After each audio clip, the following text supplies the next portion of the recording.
son qərarım səninlə ayrılığa.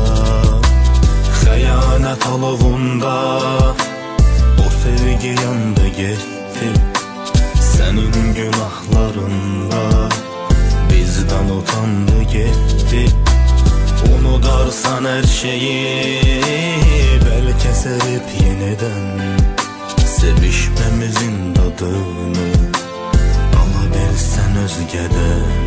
Bu soyuq axşamlar səndən soyuyur qəlbim, ya da düşsə də ötən anlar səni ürəyimdən sildim.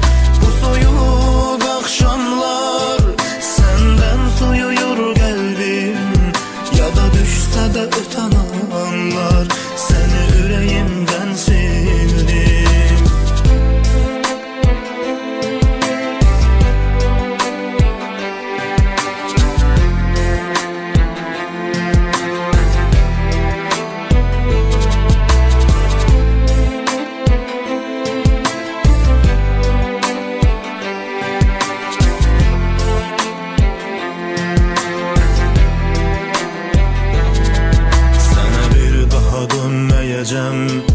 Bu qüruruma söz verdim, arasan belə dinməyəcəm, sükutumda gedər dərdim.